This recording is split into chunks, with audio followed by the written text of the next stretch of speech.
बिस्मिल्लाहिर्रहमानिर्रहीम अस्सलाम वालेकुम दोस्तों, मैं आपकी खिदमत में हाज़िर हूँ फॉरेक्स मार्केट में गोल्ड के इंट्राडे और शार्ट टर्म एनालिसिस के साथ। अच्छा दोस्तों, ये बीटीसी का चार्ट है। सबसे पहले तो बीटीसी किसी हद तक कोशिश कर रहा है कि ऊपर जाने के लिए, तो ऊपर 110 111, तो ये हमारा स्काल्पिंग सेल जोन रहेगा।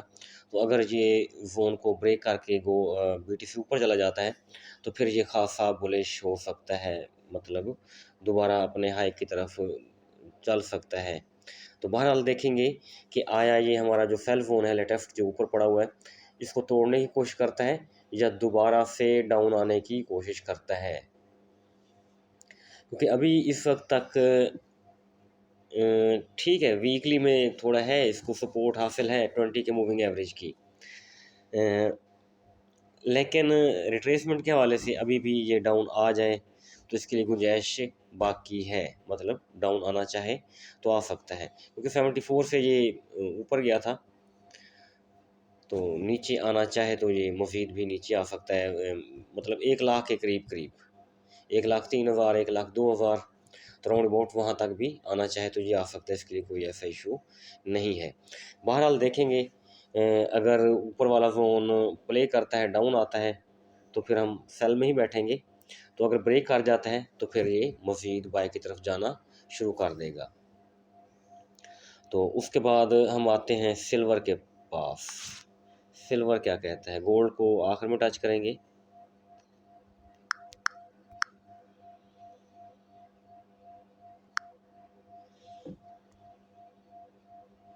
जी, सिल्वर में आ गए। सिल्वर में सेल फोन है फ्राइडे के दिन का, तो बहुत अच्छी बात कि इसने उसके नीचे क्लोजिंग दी, ऊपर स्पाइक लगाई बिल्कुल पिन पॉइंट हल्की सी, तो उसके बाद ये नीचे आ रहा है।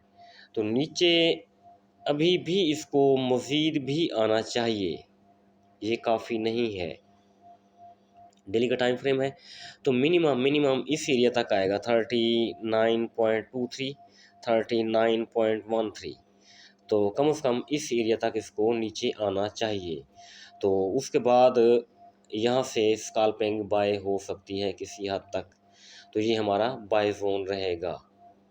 H4 के हवाले से देखा जाए तो H4 में भी मुझे इसी तरह लगता है कि कम से कम यहाँ तक तो आएगा एक बार। तो यहाँ फिर आगे देखें ना, यहाँ एक इस एरिया में आप देखें, यहाँ एक लाइन बनेगी, ठीक है जी।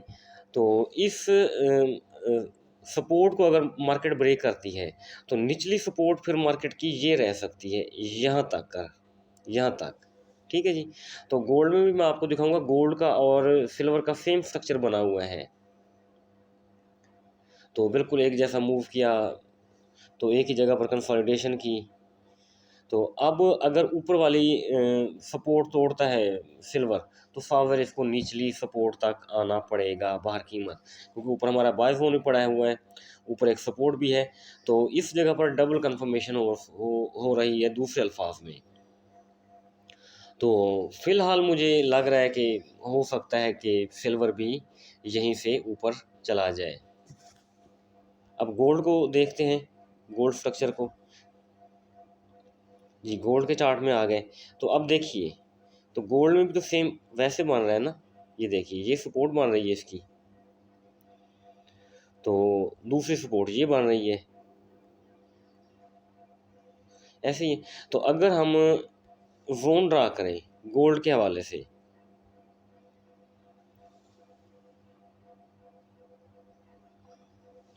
तो गोल्ड का बाय जोन भी बिल्कुल सपोर्ट के ऊपर आ रहा है। सपोर्ट रेजिस्टेंस इस तरह हम ड्रा करते हैं ना, तो ये बनेगा 20 से 24 तक, ये हमारा गोल्ड का पहला बाय जोन रहेगा इंशाल्लाह इंशाल्लाह। तो यहाँ से हम प्रॉपर एसएल के साथ बाय करेंगे, मैं ये आपको लाजमी बताऊंगा। एसएल के साथ आपने बाय करनी है, वैसे बाय नहीं करनी, क्योंकि मार्केट के जो इंडिकेटर हैं वो स्ट्रांगली ओवरबॉट हैं, और मार्केट किसी भी वक्त इसका दिमाग ख़राब हो जाएगा, और मार्केट हम बाय बाय करते रहेंगे और मार्केट क्रैश कर जाएगी, और ख़ासी क्रैश कर जाएगी, ठीक है जी। भले बाय में जा रही है, मैं मानता हूँ, लेकिन इंडिकेटर भी तो सेट करती है ना, तो उनको सेट करने एक बार तो लाजमी नीचे आना पड़ेगा। जब दूसरी बात रिट्रेसमेंट भी होती है, वो भी लाजिम चीज़ है, रिट्रेसमेंट भी इसने करनी है।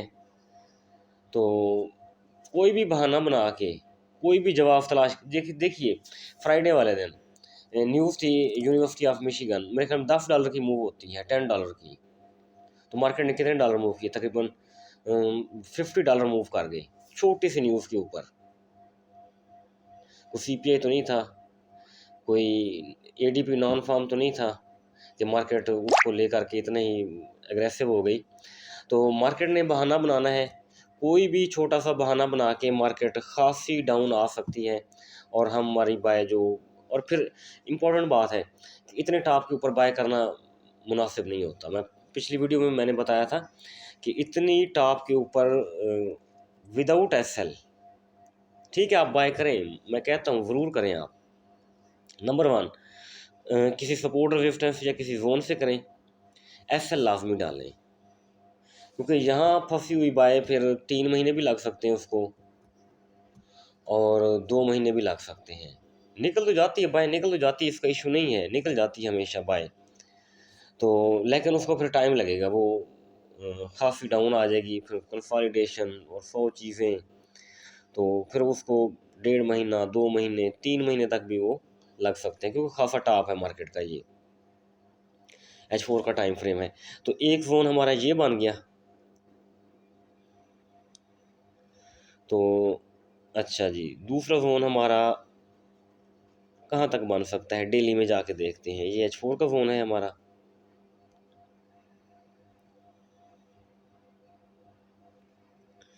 ठीक है जी।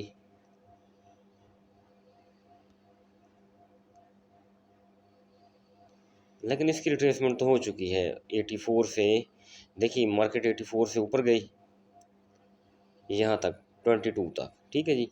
फिर ये वाली वीक इस कैंडल का तकरीबन 50 to 60% ले चुकी है। तो अब हम इस कैंडल से तो नहीं लगाएंगे, कभी भी नहीं लगाएंगे, क्योंकि देखिए ना, इस कैंडल की बॉडी के हाफ से भी कुछ ज़्यादा, यानी तकरीबन 60% रिट्रेसमेंट हो चुकी है इस कैंडल की।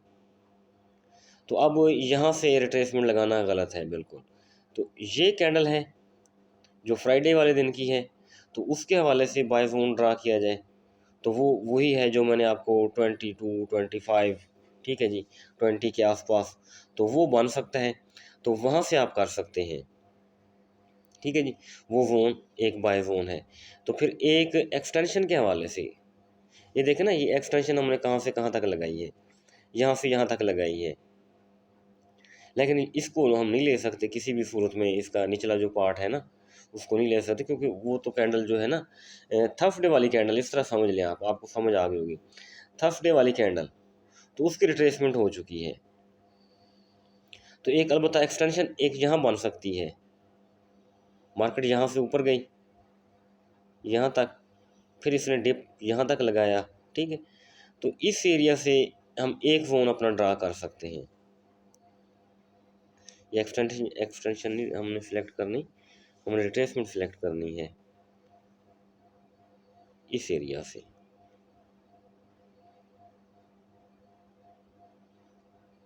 तो ये ऑलरेडी ड्रा किया हुआ है मैंने, ठीक है जी। तो ये 87 से 96 बनता है, लेकिन ये उसी वक्त पॉसिबल है कि जब 3404 यहाँ तक मार्केट आए, या फिर ऊपर वाला जो जोन है, क्योंकि डेली का H4 का जोन है, इसके नीचे कम से कम मार्केट डेली की कैंडल क्लोज करे, H4 भी पास कम होगा, डेली की कैंडल क्लोज करेगी, तो तब हम जाके कहेंगे जी मार्केट निचला जोन प्ले करना चाहती है, अपनी रिट्रेसमेंट देना चाहती है, क्योंकि ये देखिए ना, मूव इसकी टोटल मूव जो है कहाँ से शुरू हो रही है, 3311, यानी $140, इस मुकम्मल मूव की, मुकम्मल जो इसका पुल बैक है या लेग है, इसकी मुकम्मल लेग की मूव देना चाहे तो तब पॉसिबल है। देखिए मुकम्मल लेग की अगर मूव हम कंसीड करें,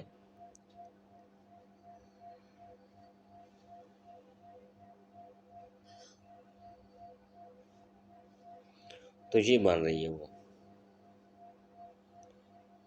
60 से 71 तक, लेकिन इसके लिए काफ़ी देर लगेगी मार्केट को। डेली के हवाले से कई दिन लग सकते हैं और शायद 1 से 2 वीक भी लग सकते हैं। तो ये ओवरऑल मैंने आपको बता दिया है। रिट्रेसमेंट किसी भी वक्त शुरू हो सकती है, तो हम स्टेप बाय स्टेप चलेंगे। एक जोन ब्रेक होगा तो दूसरे जोन की तरफ जाएंगे, दूसरा जोन ब्रेक होगा तो तीसरे जोन की तरफ जाएंगे। तो अब मंडे सबसे पहला आपका जो क्वेश्चन है वो क्या होगा, क्या आया मार्केट नीचे आएगी? मैं आपको क्लियर करके बता देता हूँ, बिल्कुल वाज़ेह बता देता हूँ। अगर मार्केट मंडे की कैंडल 41 से नीचे रहना शुरू कर दिया उसने, तो आपका 20 और 24 वाला ये टारगेट प्ले होगा हर सूरत में, हर कीमत में। यहाँ तक डाउन आएगी, हर सूरत में डाउन आएगी, ठीक है जी। तो अगर प्रीवियस डे का लो 51 या 53 या 52 इसके ऊपर रहना शुरू कर दिया, 4 घंटे की कैंडल इसके ऊपर क्लोज कर दी, तो फिर आप सेल नहीं करेंगे, फिर मार्केट को जाने देंगे। फिर इस एरिया तक 91 तक मैं वेट करूंगा मार्केट का हर सूरत में, यानी मज़ीद $40 ऊपर, बल्कि अब 47 पर मार्केट ने क्लोजिंग दी है। लेकिन अभी इतना लगता नहीं है कि मार्केट $50 फ्राइडे को दिए मूव तो फिर $40-50 फिर मंडे को कर दें, तो ये इतना आसान है नहीं मेरे ख्याल में। मार्केट एक बार तो नीचे आएगी, पुल बैक लेगी 22-25 राउंड अबाउट यहाँ तक लेगी, ठीक है जी। तो यहाँ से फिर जो बाय बनेगी वो हम उस बाय को देखना चाहेंगे कि वो बाय प्रीवियस डे का हाई ब्रेक करती है या उससे नीचे नीचे रहना शुरू करती है। तो वो बाय मेरे ख्याल में मैक्सिमम कहाँ चली जाएगी, 41 से नीचे नीचे रहेगी, ठीक है जी। 41 के ऊपर नहीं जाएगी, क्योंकि 41 के ऊपर रहना शुरू कर दिया तो फिर साफ ज़ाहिर दोबारा जोन में दाखिल हो जाएगी। तो दोबारा जोन में दाखिल हुई तो फिर जोन टूट जाएगा, फिर नहीं बचेगा वो। तो इंशाल्लाह अल्लाह खैर करेगा, इंशाल्लाह आप बिल्कुल फिक्रमंद ना हो। तो मार्केट ज़रूर डाउन आएगी मंडे वाले दिन। तो मंडे वाले दिन H4 की पहली कैंडल का हम वेट करेंगे कि वो हमें क्लोजिंग कहाँ दे रही है, 41 से नीचे दे रही है या 51 के ऊपर दे रही है। सिंपल सी बात है, बिल्कुल 51 के ऊपर देना शुरू कर दी तो टारगेट आपके 91 तक जा सकते हैं। पहला टारगेट 61 होगा, ठीक है जी, दूसरा टारगेट 91 होगा। तो अगर 41 के नीचे क्लोजिंग आ गई तो फिर $20 मार्केट मज़ीद नीचे आ सकती है, $20-22, ठीक है जी, $20-25 मार्केट नीचे आ जाएगी। दोस्तों ये एनालिसिस है मंडे के लिए, इंशाल्लाह अल्लाह खैर करे। तो उम्मीद काफ़ी अल्लाह ताला के हुक्म से मार्केट ज़रूर रिस्पेक्ट करेगी हमारे फ़ोन्स का। तो बाकी चीज़ें हैं इंशाल्लाह मैं आपको ग्रुप में शेयर करता रहूँगा। थैंक यू, अल्लाह हाफ़िज़।